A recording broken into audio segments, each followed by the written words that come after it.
ओम श्री गणेशाय नमः। राधे राधे दोस्तों, आप सभी का मेरे चैनल वतकथा एस्ट्रोलॉजर में स्वागत है।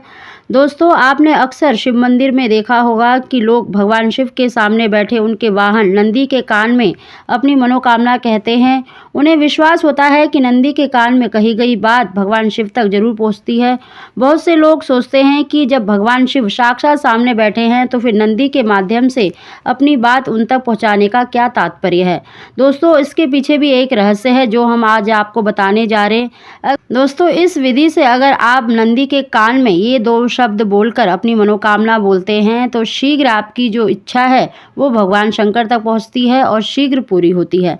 दोस्तों, नंदी भगवान शिव के प्रमुख गणों में से एक है। कहा जाता है कि नंदी पूर्व में शिलाद ऋषि थे जिन्होंने हजारों वर्षों तक घोर तपस्या करके भगवान शिव को प्रसन्न किया था और उनसे यह वरदान पाया था कि वे सदैव उनके साथ रहेंगे। शिलाद ऋषि की तपस्या से प्रसन्न होकर भगवान शिव उन्हें अपने वाहन के रूप में सदैव अपने साथ रखने का वचन दिया। तभी से वे नंदी के रूप में शिवजी के साथ रहते हैं और शिव पुराण के अनुसार भगवान शिव सदैव तपस्या में लीन रहते हैं। और आप सभी भी जानते हैं कि भगवान शंकर सदैव तपस्या में लीन रहते हैं। वे बंद आँखों से संपूर्ण जगत का संचालन करते हैं, जबकि नंदी चैतन्य का प्रतीक है जो खुली आँखों से खुले कानों से व्यक्त अव्यक्त बातों का भान करता है। पुराणों के अनुसार भगवान शिव की तपस्या में किसी प्रकार का विघ्न ना पड़े, इसलिए नंदी चैतन्य अवस्था में उनके तपोस्थल के बाहर तैनात रहते हैं। जो भी भक्त भगवान शिव के पास अपनी समस्या लेकर आता है तो नंदी उन्हें वहीं रोक लेते हैं और किसी बाहरी विघ्न से शिवजी की तपस्या भंग ना हो, इसीलिए भक्त भी अपनी बात नंदी के कान में कह देते हैं। और शिव के तपस्या से बाहर आने पर नंदी उन्हें भक्तों की सारी बात जस की तस बता देते हैं। भक्तों का यह भी विश्वास है कि नंदी उनकी बात शिवजी तक पहुंचाने में कोई भेदभाव नहीं करते और वे शिवजी के प्रमुख गण हैं, इसीलिए शिवजी भी उनकी बात अवश्य ही मानते हैं। लेकिन दोस्तों, नंदी के कान में कहने के भी कुछ नियम बताए गए हैं। अगर आप अपनी कोई समस्या या मनोकामना नंदी के कान में बोल रहे हैं, उसके भी कुछ नियम बताए गए हैं जिनका पालन करना बहुत ही आवश्यक है।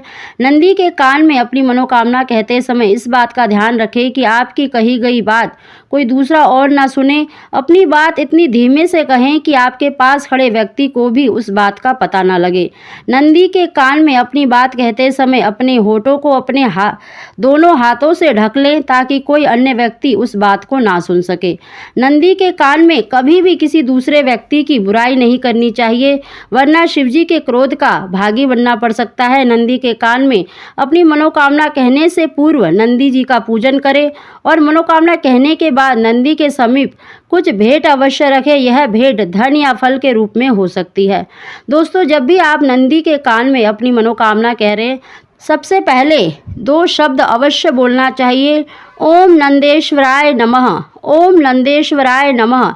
इस प्रकार आपको 3 बार इस मंत्र का उच्चारण करने के बाद अपनी मनोकामना बोलनी चाहिए और नंदी को आपको कुछ ना कुछ भेंट अवश्य देना चाहिए, चाहे वो फल हो, चाहे आप दक्षिणा, कोई भी वस्तु अवश्य ही चढ़ानी चाहिए। इस प्रकार अगर आप अपनी मनोकामना नंदी के कान में बोलते हैं तो शीघ्र आपकी मनोकामना पूरी होती है। अपनी बात नंदी के किसी भी कान में कही जा सकती है, लेकिन बाएं कान में कहने का अधिक महत्व बताया गया है। तो इस प्रकार आप नंदी का पूजन करें और अपनी मनोकामना अवश्य बोलें, तो शीघ्र आपकी जो मनोकामना है भगवान शंकर तक पहुंचती है और नंदी महाराज भी आपसे प्रसन्न रहते हैं। तो दोस्तों, अगर आपको हमारी जानकारी वीडियो पसंद आई हो तो इसको लाइक करें और हमारे चैनल को सब्सक्राइब करना ना भूलें। आप सभी को ओम श्री गणेशाय नमः।